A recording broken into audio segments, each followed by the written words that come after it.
लगेगी आग तो आएंगे कई घर जद में, यहां पे सिर्फ हमारा मकान थोड़ी है। राहत इंदौरी साहब का यह शेर इस वक्त मैं आपको इसलिए सुना रहा हूं क्योंकि अब तथाकथित गोरक्षकों से हिंदू भी आजिज आ गया है। अब हिंदू भी कह रहा है कि आखिर इन गोरक्षकों को इतना अधिकार किसने दे दिया कि ये किसी को भी जान से मार देते हैं, किसी को भी मौत के घाट उतार देते हैं, गोली मार देते हैं। दरअसल फरीदाबाद में एक ऐसा ही मामला सामने आया है जहां पर एक पंडित के लड़के को 19 साल जिसकी उम्र इन गोरक्षकों ने गो तस्कर समझकर गोली मार दी और उसकी मौके पर ही मौत हो जाती है। बात कर रहा हूं 23 अगस्त 2024 की। दरअसल आर्यन मिश्रा जिसकी उम्र 19 साल, वो अपने दोस्त के साथ रात को गाड़ी से मैगी खाने के लिए गया था और वापस घर नहीं लौटा। उसके पिता ने मीडिया से बात करते हुए क्या कहा, पहले आप वो सुन लीजिए, उसके बाद हम इस पर पूरी डिटेल से बात करेंगे कि आखिर उस दिन हुआ क्या था।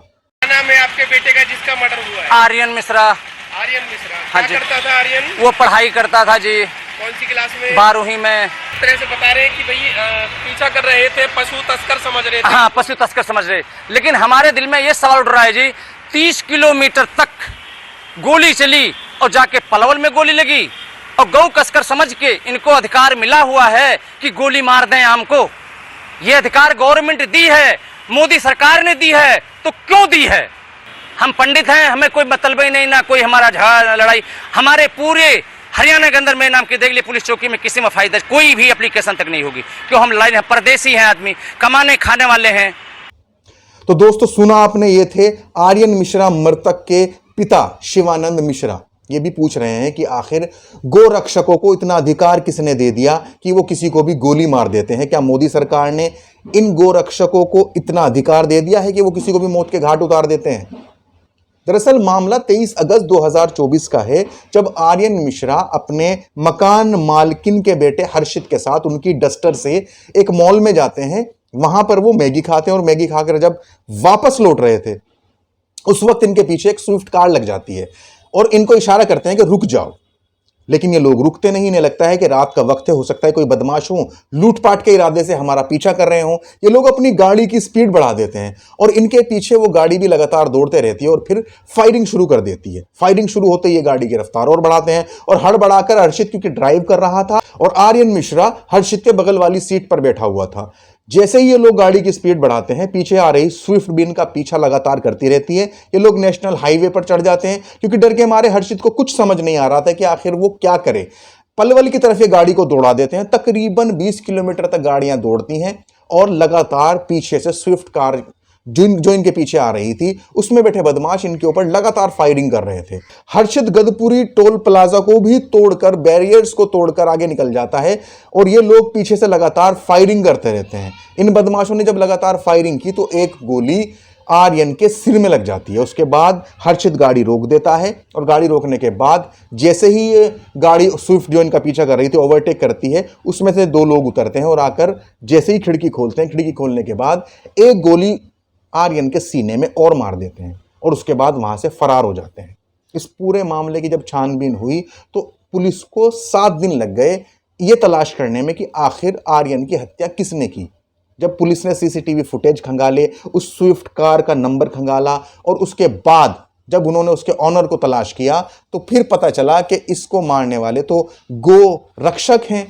गो रक्षकों को किसी ने यह खबर दी कि डस्टर कार है, उसके अंदर को तस्कर जा रहे हैं। बस इतना सुनना था कि इन्होंने अपनी स्विफ्ट कार निकाली और जो भी सड़क के ऊपर इनको डस्टर नजर आई, इन्होंने उसके पीछे लगा दी।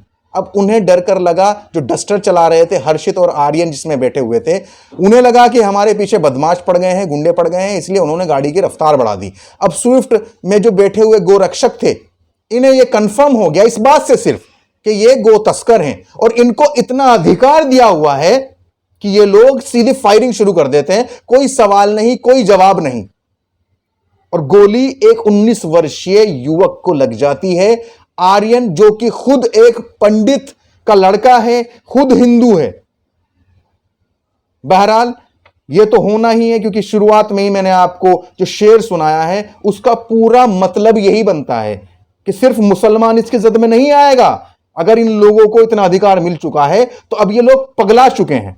इनके अधिकारों को जल्द से जल्द खत्म करना होगा। और आखिर पहले तो सवाल ये कि आखिर ये अधिकार दिया किसने। बहरहाल ये डिबेट्स तो चलती रहेंगी, इसके ऊपर हमारे सुप्रीम कोर्ट को ही कुछ सख्त कदम उठाना पड़ेगा। फिलहाल आप उनके नाम सुन लीजिए जिन लोगों ने आर्यन मिश्रा को मारा है और जो उस पूरी टीम का हिस्सा है। दरअसल वो गाड़ी का जो मालिक था उसका नाम है अनिल कौशिक। ये एक संस्था भी चलाता है जिस संस्था का नाम है लाइव फॉर नेशन। इसी के साथ वरुण, कृष्णा और सौरभ, एक बंदा और जिसका नाम है आदेश। इन पांचों को पुलिस ने इस पूरे हत्याकांड में गिरफ्तार किया है और गिरफ्तार करके न्यायालय के समक्ष पेश किया और 2 दिन के लिए रिमांड पर भेज दिया।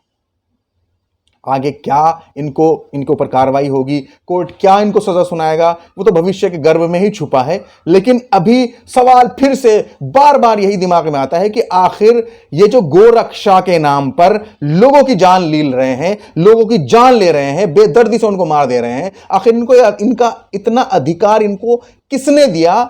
कहां से ये लोग अधिकार लेकर आए हैं? कहां से इनको इतनी छूट मिल चुकी है कि पुलिस भी इनका कुछ नहीं कर पाती, कोर्ट भी इनको कुछ नहीं कह पा रहा और सरकार इनके खिलाफ मुंह पर टेप लगाकर चुप बैठी हुई है, विपक्ष भी नहीं बोल पा रहा और संसद में, पार्लियामेंट में भी कोई इनके खिलाफ मुद्दा नहीं उठता। बहरहाल अभी के लिए इस खबर में इतना ही, फिर किसी और नई खबर के साथ हाजिर होंगे। इजाजत दीजिए, शुक्रिया।